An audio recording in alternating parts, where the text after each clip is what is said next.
Assalamualaikum warahmatullahi wabarakatuh. Pada kesempatan ini, kami dari kelompok 2 akan mempresentasikan tugas besar mata kuliah pemrograman Python dengan judul aplikasi pengolahan nilai mahasiswa. Aplikasi ini dirancang untuk membantu proses pengolahan nilai mahasiswa secara otomatis, mulai dari pembacaan data nilai dari file Excel, perhitungan nilai huruf dan IP semester, hingga penampilan grafik dan identifikasi mahasiswa bermasalah.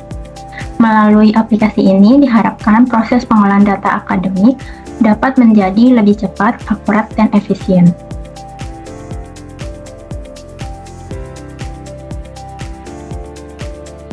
Selanjutnya itu adalah latar belakang. Pengolahan nilai mahasiswa secara manual sering memerlukan waktu yang lama dan berpotensi menimbulkan kesalahan, terutama dalam perhitungan rata-rata dan indeks prestasi semester. Oleh karena itu, dikembangkan sebuah aplikasi pengolahan nilai mahasiswa berbasis Python yang memungkinkan dosen mengunggah data nilai dari format Excel untuk kemudian diolah secara otomatis. Aplikasi ini bertujuan untuk mempermudah dosen dalam menghitung rata-rata nilai IP semester, menampilkan grafik rata-rata mata kuliah, serta mengidentifikasi mahasiswa yang bermasalah atau wajib mengulang. Teknologi yang digunakan meliputi bahasa pemrograman Python dengan library Pandas, Tkinter, dan Matplotlib. Selanjutnya itu ada tujuan aplikasi. Tujuan dari pembuatan aplikasi ini adalah untuk membantu proses pengolahan nilai mahasiswa agar menjadi lebih cepat dan akurat. Lalu aplikasi ini dapat mengolah data nilai mahasiswa yang diambil dari file Excel, kemudian menghitung nilai huruf serta IP semester secara otomatis. Selain itu juga, aplikasi ini juga dapat menentukan status akademik mahasiswa dan menampilkan grafik rata-rata nilai mata kuliah sebagai bahan evaluasi. Lalu selanjutnya itu ada tools dan library yang digunakan. Pada aplikasi pengolahan nilai mahasiswa ini, kami menggunakan beberapa tools dan library pendukung. Yang pertama itu ada bahasa pemrograman utama yang digunakan adalah Python. Yang kedua itu untuk membangun antarmuka grafis aplikasi, kami menggunakan library Tkinter, sehingga aplikasi dapat dijalankan dalam bentuk GUI. Yang ketiga itu pengolahan data nilai mahasiswa dan file Excel dilakukan menggunakan library Pandas. Lalu yang keempat itu ada library Matplotlib digunakan untuk menampilkan grafik rata-rata nilai mata kuliah. Dan yang terakhir itu ada library Pillow digunakan untuk menampilkan dan mengolah gambar logo pada aplikasi. Selanjutnya akan dijelaskan oleh teman saya, Naufal. Baik, selanjutnya pengolahan data yang kita gunakan yaitu berformat CSV dengan isi yaitu data nilai mahasiswa semester 3. Di sini terdapat beberapa parameter. Yang pertama ada nama mahasiswa yang kita gunakan sejumlah 50 mahasiswa, dan berikutnya ada beberapa nilai dari mata kuliah semester 3.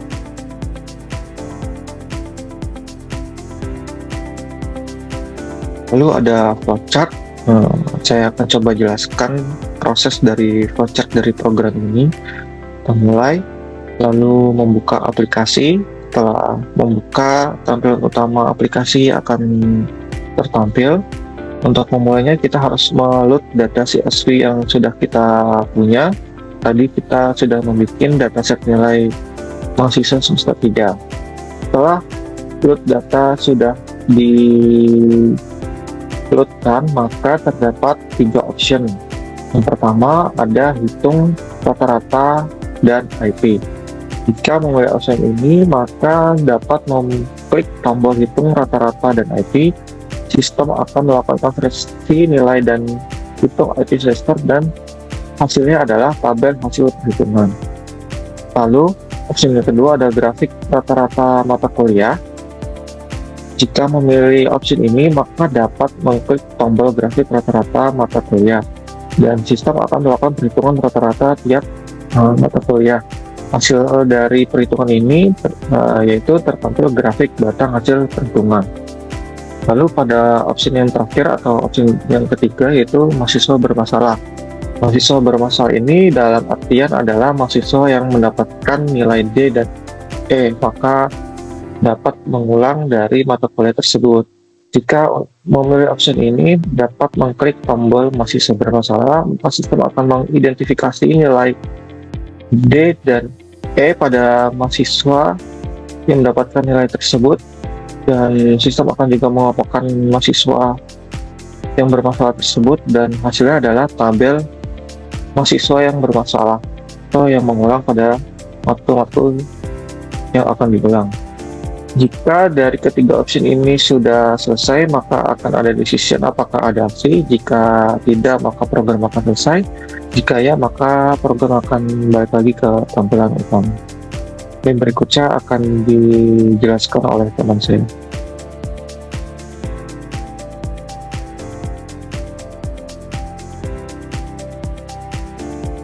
Oke, audiens saya ambil alih.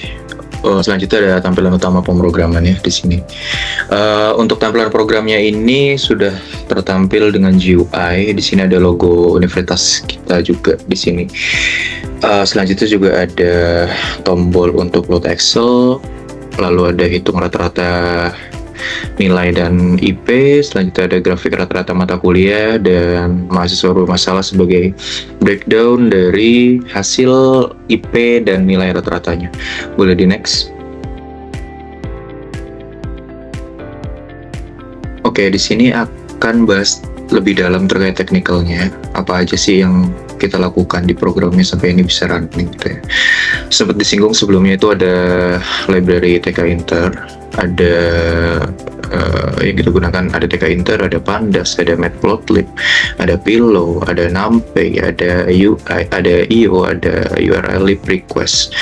Masing-masing ini fungsi berbeda-beda. Contohnya kayak TK Inter ini digunakan untuk membangun latar muka grafis aplikasi termasuk komponen table dan dialog interaksi pengguna. Dengan modul file dialog dan message box digunakan untuk menangani input file serta notifikasi sistem.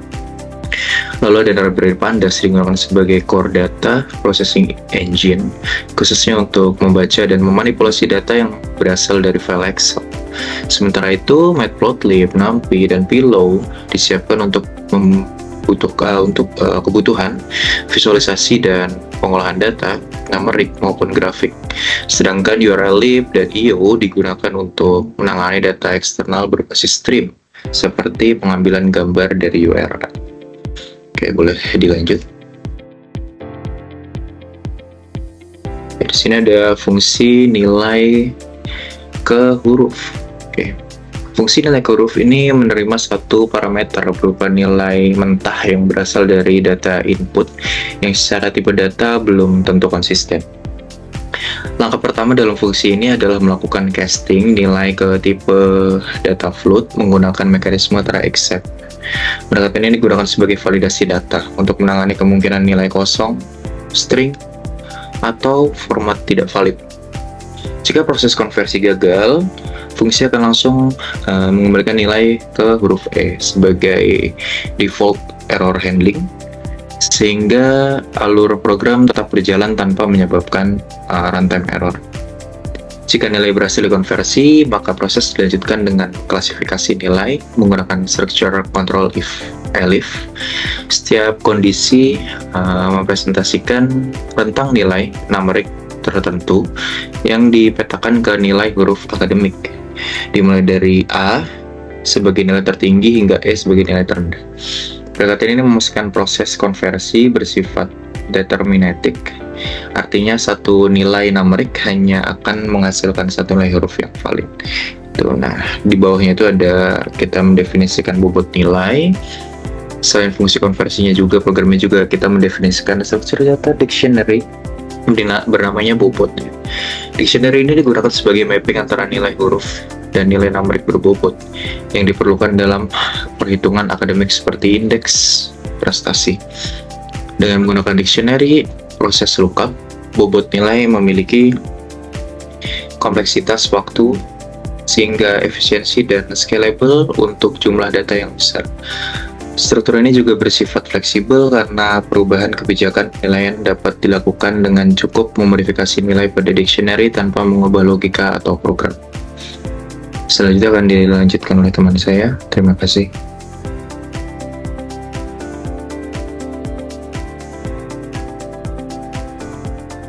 Baik, selanjutnya untuk pada slide ini merupakan tampilan dari plot Excel. Jadi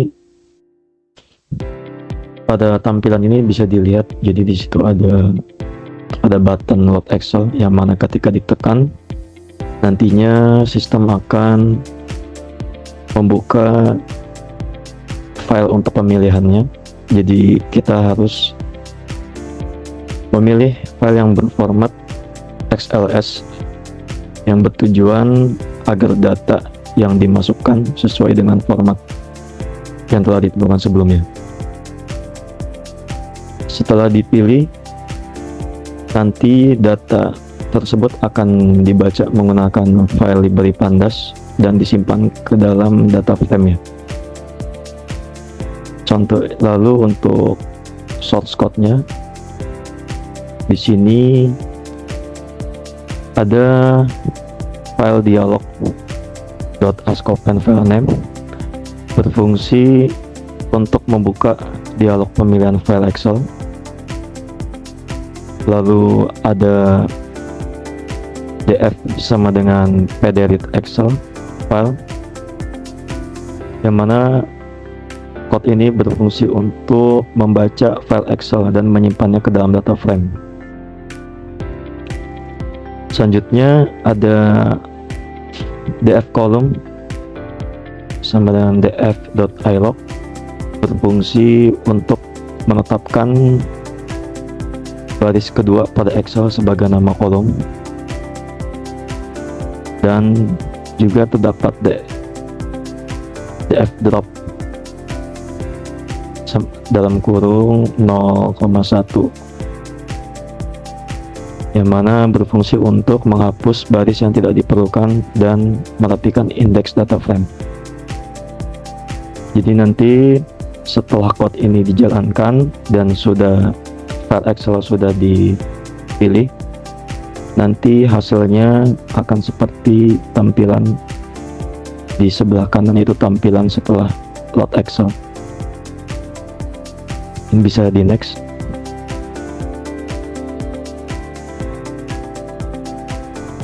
Selanjutnya pada slide ini terdapat untuk menghitung rata-rata IP semester dan juga status akademiknya. Jadi setelah data dimuat, nanti sistem akan menghitung nilai huruf, IP semester, dan status akademik untuk setiap mahasiswa. Sistem akan membaca nilai dari setiap mata kuliah, kemudian mengkonversinya menjadi nilai huruf berdasarkan kriteria yang telah ditentukan. Dan untuk setiap nilai huruf memiliki bobot tertentu yang sebelumnya sudah dijelaskan oleh teman saya untuk menghitung IP semesternya. Lalu untuk code-nya di sini terdapat yang pertama itu nilai course, yaitu berfungsi untuk mengambil kolom nilai mata kuliah tanpa kolom nama mahasiswa.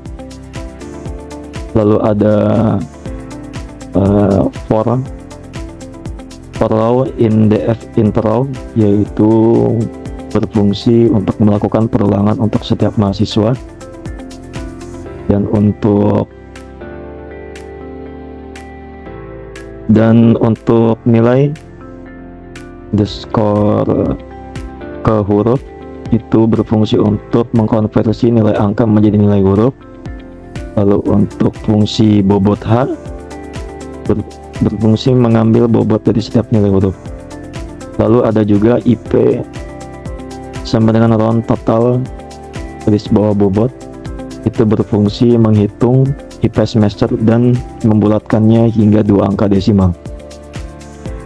Lalu untuk menentukan status akademik seperti aman, wajib mengulang, dan juga IP dan SKS terancam. Ada fungsi di sini untuk if, elif, dan else-nya.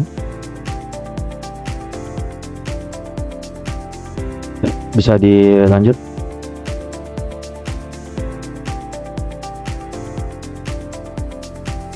Selanjutnya pada slide ini berfungsi untuk menampilkan visualisasi rata-rata nilai tiap mata kuliah dalam bentuk grafik batang.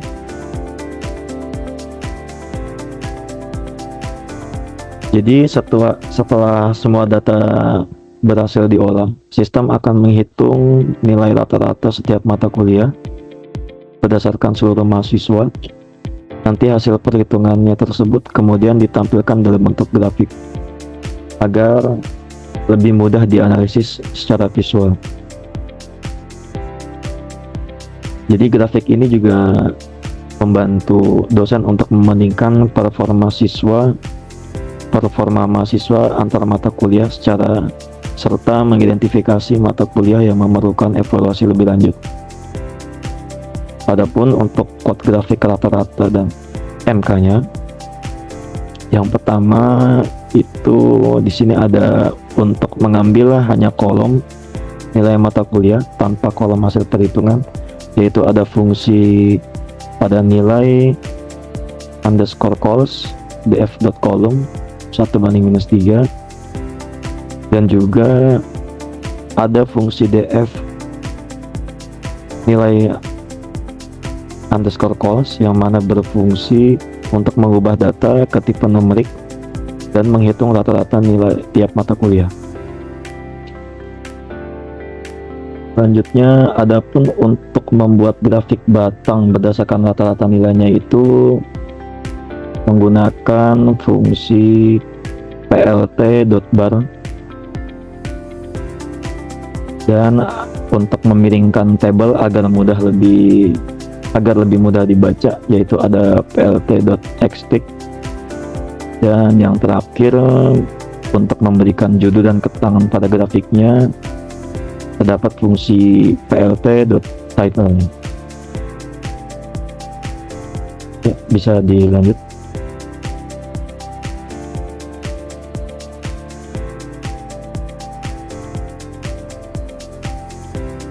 Selanjutnya di slide ini kita membahas kode mahasiswa bermasalah. Pada fungsi mahasiswa bermasalah, program membuat window baru menggunakan TK top level dengan judul mahasiswa bermasalah dan ukuran 700 x 400 pixel untuk menampilkan hasil analisis secara terpisah dan dari tampilan utama. Di dalam window ini dibuat tabel preview dengan 3 kolom, yaitu nama mahasiswa, mata kuliah bermasalah, dan jenis masalah yang masing-masing diberi heading agar data mudah dibaca. Selanjutnya, program mengambil kolom nilai mata kuliah menggunakan df columns dan membaca data setiap mahasiswa dengan iteros. Dari setiap data diambil nama mahasiswa serta nilai huruf yang dipecah menjadi list menggunakan split. Program kemudian mengecek nilai setiap mata kuliah dengan mencocokkan nama mata kuliah dan nilai hurufnya menggunakan zip. Jika ditemukan nilai D atau E, mata kuliah tersebut dimasukkan ke dalam daftar mata kuliah bermasalah. Pada bagian akhir, program menentukan status akademik mahasiswa. Jika terdapat minimal 1 nilai E, mahasiswa diberi status wajib mengulang. Sedangkan jika terdapat 3 atau lebih nilai D, mahasiswa dikategorikan memiliki IP dan SKS terancam. Seluruh hasil tersebut kemudian ditampilkan ke dalam tabel sehingga memudahkan dosen dalam melakukan evaluasi akademik. Selanjutnya ini hasil mahasiswa bermasalah. Lalu slide selanjutnya.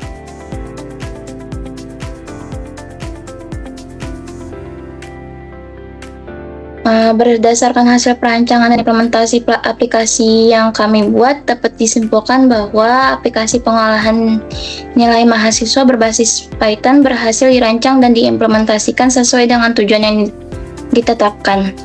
Aplikasi ini mempermudah dosen dalam mengelola data nilai mahasiswa karena perhitungan rata-rata dan IP semester dilakukan secara otomatis dari file Excel. Penyajian grafik rata-rata nilai mata kuliah membantu dosen dalam menganalisis hasil pembelajaran dan mengevaluasi capaian akademik mahasiswa. Lalu kesimpulan terakhir, fitur identifikasi mahasiswa bermasalah atau wajib mengulang memungkinkan dosen mengambil keputusan akademik dengan lebih cepat dan tepat. Sekian presentasi dari kami, kurang lebihnya mohon maaf. Wassalamualaikum warahmatullahi wabarakatuh. Terima kasih.